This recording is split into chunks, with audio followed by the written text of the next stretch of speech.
Здравейте и добре дошли отново в канала на Garden Utopia. В днешното видео ще направим една разходка в градината в началото на юли месец. Днес е 2 юли.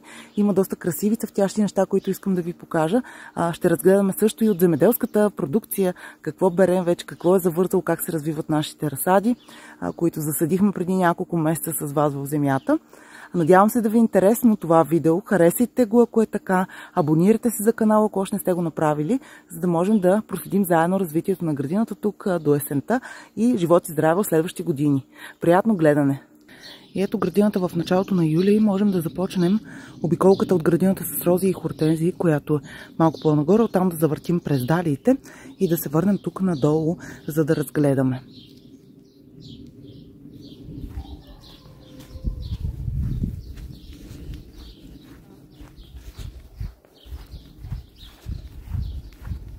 Встрани ще чуваме малко помпата на басейна и нашия петел Петър, който ни поздравява за добро утро.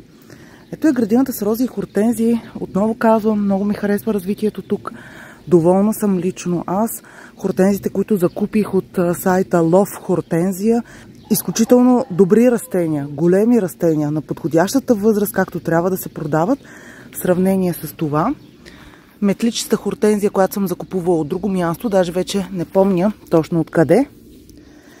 И виждате разлика и в размер, и във всичко. Тя е друг сорт, най-вероятно Silver Dollar или Grandiflora. А тук са смесени сортовете Limelight. Те се виждат са най-високи, т.е. стеблата им са най-прави, най-високи, с Magical Andes. И мисля, че имаше и Diamond Rouge тук и Phantom. Това са тези 4 сорта, които са смесени тук, като Diamond Rouge евентуално тук отпред, но може и да е Little Quick Fire, не съм сигурна. Основните са Limelight, Magical Andes и Phantom. Много съм доволна от развитието и розичките. Виждаме Оливия Остин продължава да цъфти. Тези рози на Дейвид Остин тук много добре повтарят цъфтежа си, вече за трети път цъфтят тук. Ето виждаме и другите. Тук тази Jubilee Celebration и ерингиума, който от коренища засадихме, от Lidl закупени коренища. Малко късничко ги привързах нагоре и се вижда как са изкривени тук, как са били полегнали в търсене на светлина, но пък добър ефект, така точно като напръскано, едни много ефирни акценти дават тук в градината. Виждаме и другия тук по средата на екрана. И лято целта е да държим всичко живо, чрез поливане. Тук тази Candy Bell Bubble Gum вече започва да променя цветовете си към зеленеещо. Виждам тук най-вероятно моите асистенти са преминали, са пречупили отдолу някъде, в център на хортензията някакво клонче. Но иначе много големи цветове, много красиви растения и наистина даваха този акцент тук в средата на лехата. И като цяло за самата леха даваха този акцент, докато другите хортензии, метличестите сега започват да образуват цветовете си, а тези вече преминават цветовете им, те леко позеленяват и така ще останат на храста, дори до ранна пролет могат да останат на храста, вече по кафенели, много красиви с креш по тях. Ето и нашата лехичка отсреща с билки, все още нямам някаква кълняемост, но ще видим. Сега целта беше капково и пак капково навсякъде да се полива. Ще отсъствам и за 3 дни. Надявам се, днес ще са доста високи температурите на 2 юли. Уж дават някакво захлаждане за следващите 2 дни, за 3 и 4. Се надявам градината да ме посрещне не съвсем изсъхнала. Най-вероятно ще направим едно видео как е изглеждала градината след 3 дни отсъствие. Но ето една хубава гледка.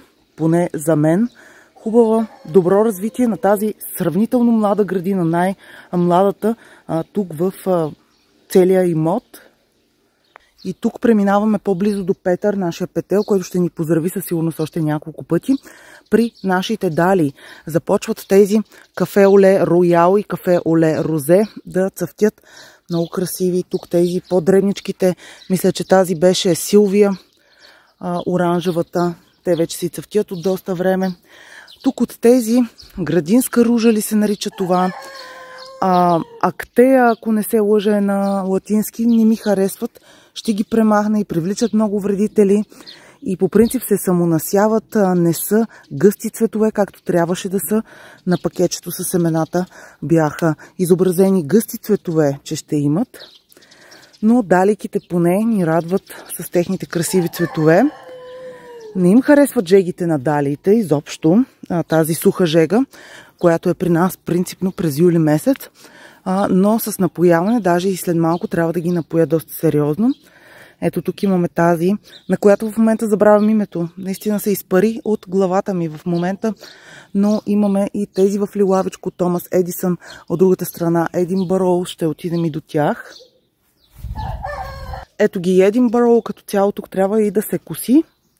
Най-вероятно в следващите няколко часа това ще го направим, но обиколката по принцип обичам да правя преди да е напекло слънцето, за да видим нещата така в приятна светлина и по-добре да изглеждат за камерата.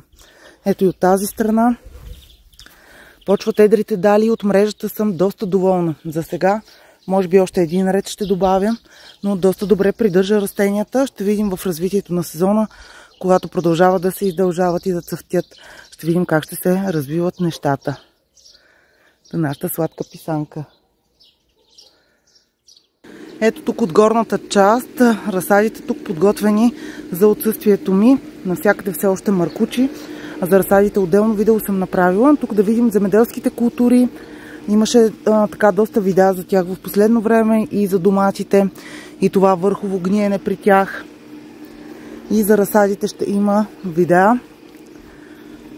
Тук от краставичките се бере постоянно.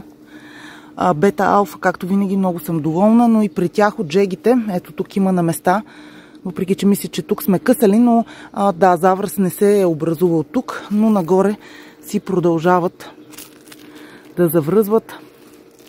Има предостатъчно краставички, даже трябва да обера след малко и тази сутрешната реколта.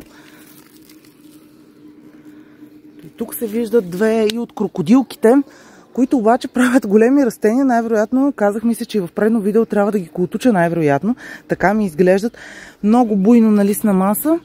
Има и краставички, но не съм така на 100% доволна. Единствено, може би за това, че семена могат да се събират от тях.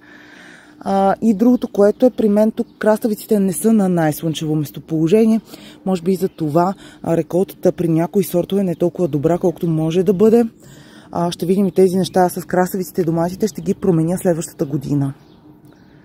Нека от тази страна да разгледаме. Виждате тези първия ред домати, който засадих в градината тази година. В дъното добре се развива. Доста домати има, даже така по 15, 16, 18 на растение. Доволна съм. Те нямат и проблеми с върховото гниене от тази страна. Явно са пропуснали завръзване в този момент, когато е имало най-обилните дъждове. Пътладжанчета имаме доста. Вече виждат се. И тук, понеже като кося в овощната градина, тук ще мулчирам доста сериозно тези разсади.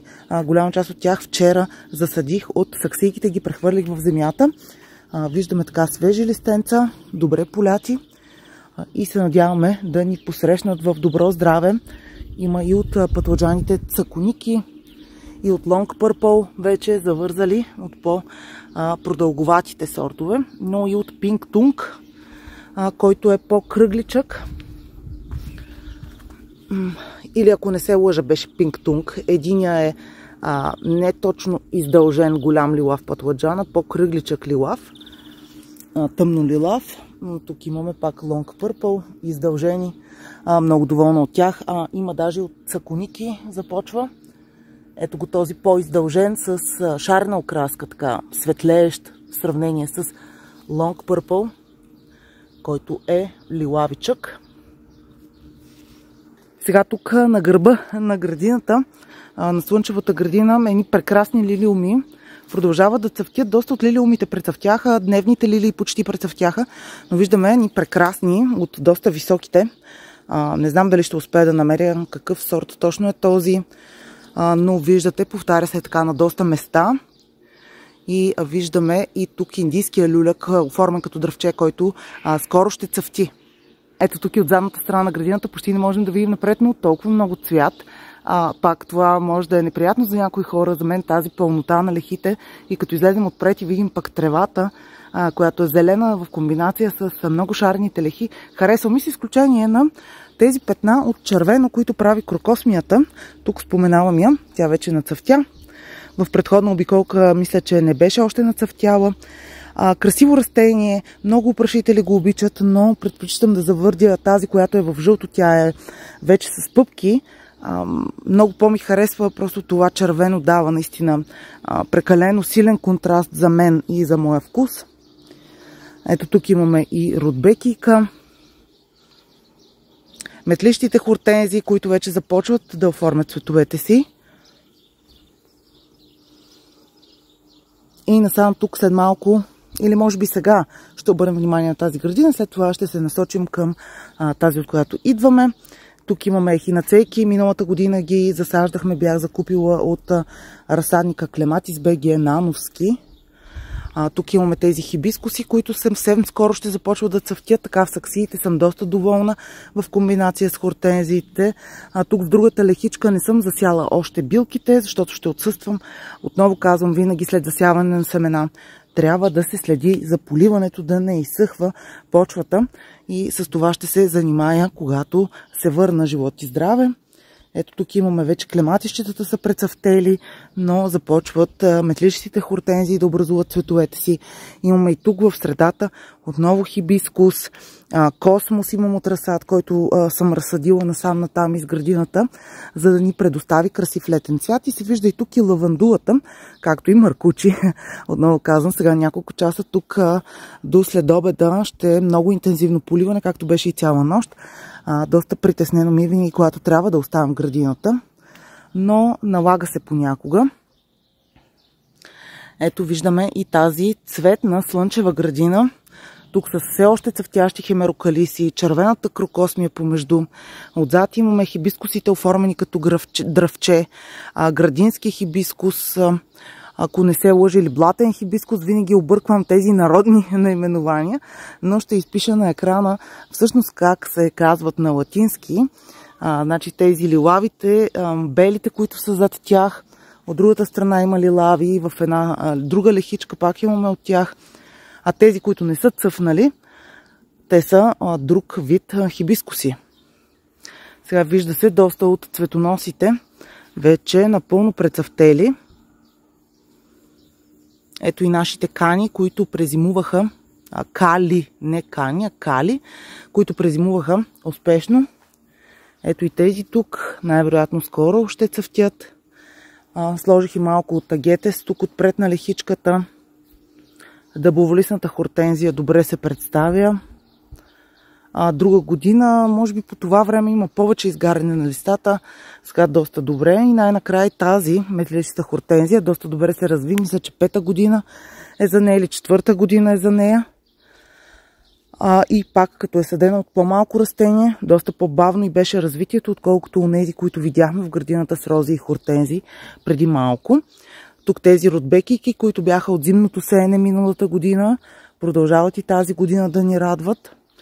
Тук доста лилиуми, тези вече прецъфтяват, преминават, но има, ето тук се вижда пъпките на оранжеви лилиуми, които ще започнат да цъфтят. Ето тук тези са същите като онези отзад. Да, и тук паралелно с лилиумите имаме розичките, които продължават. Тази мисля, че беше Роуд Дал. Виждаме още доста пъпки неотворени при нея. Доста добре се разви тя. Има още две тук в лехата, но те доста са засенчени от други растения. Едната е тук. Те не се развиват толкова бързо, но сега, след като се подрежат тук тези лилиуми, които прецъфтяха, ето виждаме, тук и от розичките трябва да подрежа и ще се развият. Просто ще им отнеме малко по-дълго време. Тук лиатриса скоро ще краси с неговите лилави високи цветове. И тези лилиуми отзад, доста красиво, въпреки че не знам колко ще се види на камера, които ви показах на гърба на лехата.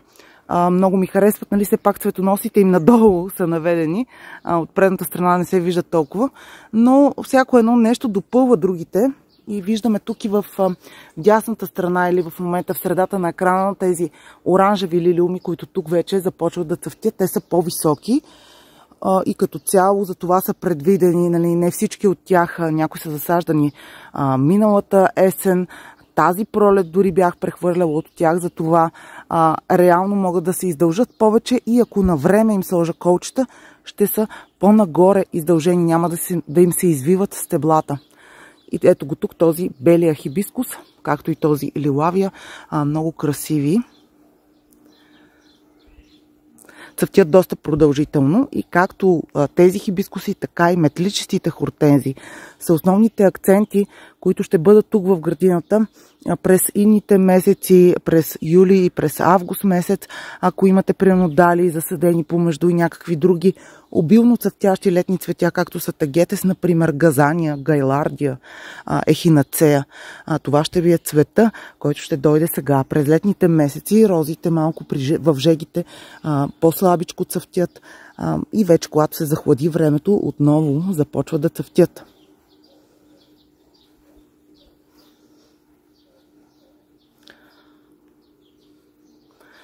Ето тук и отсреща, заедно с тази лихичка, която миналата есен засадихме доста добре. Ехинацейките се развиват тук доста добре и хортензийките отпред. Тази аустромерия, двете аустромерийки не са спирали да цъфтят. Розичката тук доста дребнички цветове, но съвсем рано пролетта я пресадих тук и това е нормално, докато се установи, докато си установи корена. Тук трябва да засадя в земята и тази роза Коко Локо, която от доста време я пропускам. Имаме тук и цвят от астилбетата, от розово астилбе. И като цяло тук съм сложила и от тези циния цветенца. Да видим, те доста преседяха като разсади, доста дълго, много по-дълго, отколкото беше нужно. И тук имаме, освен едно жълто петно, тук винаги тревата изсъхва. Затова по принцип взех и решението тук да направя тази цветна лихичка, защото доста трудно се поддържаше тревата. Тук много силно слънцегреене и някак си не вървеше добре. Сега остава само това петно, но е нужно тук за преминаване. Не мога да премахна тревата и тук. Имаме тук хубави лилиуми, розови, които започват да цъфтят тепърва.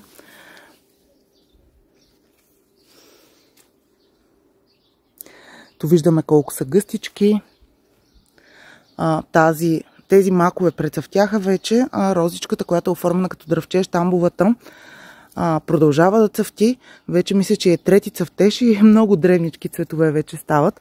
Но това е нормално отново за растение, което не е добре установено, не е вкоренено добре. Тук тези прекрасни бели лилиуми, най-вече аромата им се носи из въздуха в цялата градина.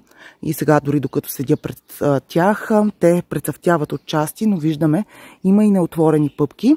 И ето отзад имаме пак такъв хибискус. Той е бял с вишнев център, който ще изпиша на екрана на латински как се нарича, но не съм сигурна сорт надали имам изобщо, понеже отдавна съм ги закупувала и не е имало тогава сортове обозначени със сигурност от местата, които съм ги взимала. Ако не се лъжа, даже тези хибискуси бяха от OLX. Препоръчвам винаги от по-реномирани разсадници да закупувате растения. Отново разликата, например при метлищите хортензии, колко по-развити, установени, големи растения получавате от места, които знаят какво правят и знаят какво продават, отколкото от произволни търговци онлайн. От този сайт Love Hortensia, ако имате бюджета, наистина препоръчвам 20-30 лева да дадете за метлищата хортензия, която още на следващата година ще има подобни на тази размери, а не да чакате като мен 3-4-5 години, за да имат хортензиите някакво развитие. Но въпреки това имате и избора. Можете да си вкорените, ще направим видео и за това. Можете да си вкорените, да вземете от приятели, познати, резници и по този начин да си развъдите. Ако има желание, винаги има и начин. Ето и другата розичка, която е оформена като дръвче. Тази беше Golden Celebration. Отново по-древнички цветове, но сега се вкореняват тези растения. Имаме и пъпчици от тях вече за трети път цъфтят. Сега тук, като сме, понеже забравих, да видим капините, които вече зреят. Ето ги нашите капинки, доста едри плодове. И вече си зреят, те така зреят от върха нататък озряват постепенно плодовете, както е при малините. Т.е. при малините е по-скоро обратното. От основата към върха озряват. И круши има, грозето също изглежда доста добре за сега. Нямам проблеми с него, ще видим как ще го избутаме до края на сезона, колко се вижда изобщо. А като сме тук, можем да видим и тези краставички тук. Въпреки че не е на 100% окосено и съвсем красиво. Ето тук са тези декоративни тиквички. Комбинирала съм ги с корнишончета, които вече добре се установяват. И отзад имаме и далийки, които също добре изглеждат, вече вкоренени. И тук тази ябълка, която е най-раната в градината, някъде до около месец ще зрее тя. И вече започваме подготовка и за ябълков оцет. Имаме една ябълка Петровка, която е готова. Най-вероятно след като се върна ще направя първа партида от ябълков оцет. Заготовка за ябълков оцет, нали, не самия оцет. Самия оцет има нужда от известно време, за да стане оцет. Първоначално само ябълков сок. Този клематис продължава да цъфти. Много красиво. И ето тук имаме отзад в лехата още рози, които цъфтят. Вероникаструм. Това растение тук е Вероникаструм с тези бели, като копия малко цветове. Ето ги тези жълтите на цвят лилиуми, оранжевите на цвят лилиуми, които те първо ще цъфтят. И се вижда, че и метлищите хортензии са различни сортове, докато тук те първа се образуват цветовете. Отзад вече имаме почти изцяло отворени и тук са грандифлора и Silver Dollar разновидностите, като на Silver Dollar реално цветовете са доста по-малки. Размер на цветовете ще зависи от сорта.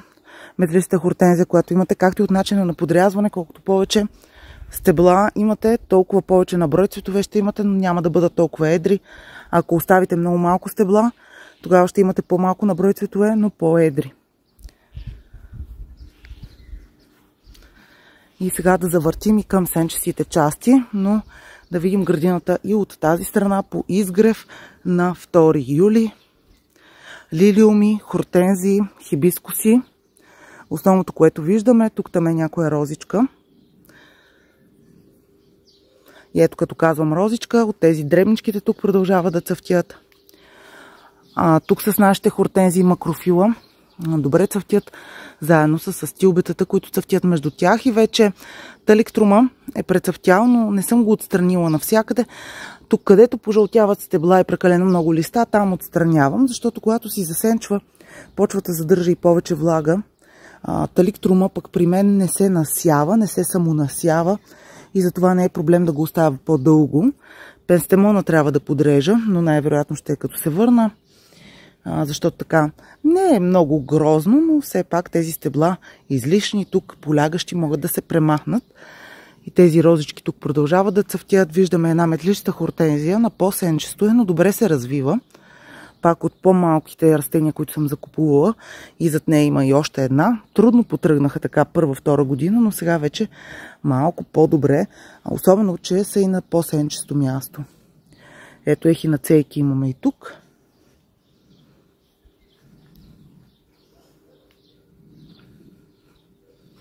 И сега напред към най-сенчестите части. Тук нещо с тревата се случи.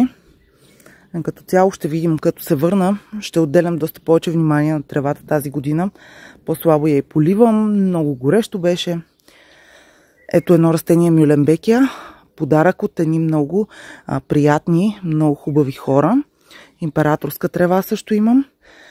И един плододаващ храст. Тези неща, как ги засаждам в градината, ще ги покажа след няколко дни в видео, може би чак следващата седмица, защото искам да довзема и някои растения тук за сенчестите части, като тази саксия, която ни е все още празна тук. Още нищо не съм засадила тук. Но тук папрати, хостички и вече и хортензиите отпред започват да ни радват. Ето тук имаме от химерокалисите последни, които се доизцъфтяват. Тези белите розички, те прецъфтяват, подрязвам ги. И след това отново правят пъпчици, много бързо, доста обилно си цъфтят цяло лято.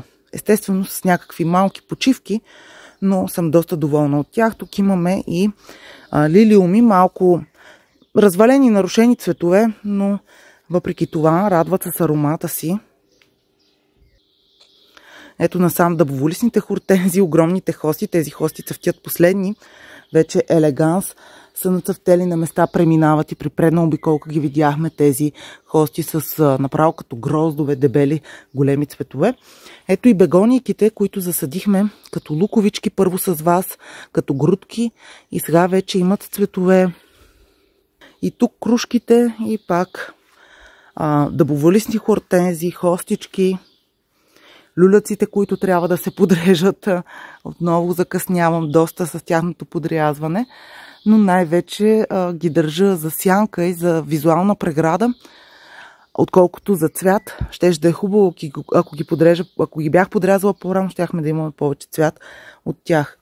Сега може да заминат доста цветове. Тук имаме и от по-дребните хости. Тук много вилнеят моите асистенти. Тази хоста Абадабаду самия пообрулили тук отдолу. Вижда се и листата на божурите така понаядени, но нормално, не е нищо страшно. Тук имаме тази по-малка хоста с синкави листа, която също цъфти. Трябва да видя дали сорта го имам. Не е Mouse Ears. Mouse Ears е още по-дребна. Тази е малко средно положение между Елеганс и Mouse Ears. Или Мишуши още. Този таликтрум толкова ефирен. Бях в предното видео посочила какъв е точно. Много красив, много ме радва. И тук имаме нашата дървовидна хортензия, както и папрати, хостички, сенчестата градина, както я наричам, най-сенчести части, но тук наистина след портата разликата винаги е огромна. Отвън колко е по-горещо.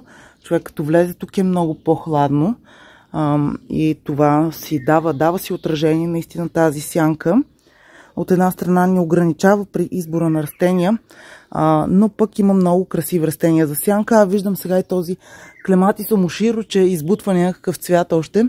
Хубаво е малко така да се постарая да подрежа прецъфтели цветове, както и тази круша. Трябва да й направя лятното рязане. Съседната е подрязана, тази все още не. Но малко по малко се случват нещата. Една много красива хортензия, друга е тази, която закупих от разсадник Незабравка тази година. Направо прекрасна. Много съм доволна и тук от разположението така в саксия, защото може да е точно пред вратата и е малко така по-издигната нагоре. Да ме радва. Сега тук трябва да се подрежат тези цветоноси на хостата отдолу Empress Wu. И тук сенчеста пак част с пътечката и вечно зелените, които отново не са подрязани, горките. Но ето една туя и тези конифери, закупени от Kaufland, пак по-високи от туята. Просто нещо уникално. Не съм се надявал, че такава височина, това е вече 2 метра. И прасковата трябва да се подреже както трябва, защото имаше доста така клони, които изсъхнали при нея. Доста неща, но винаги това е чара на градината, винаги имаме нещо за вършене, винаги се променят нещата.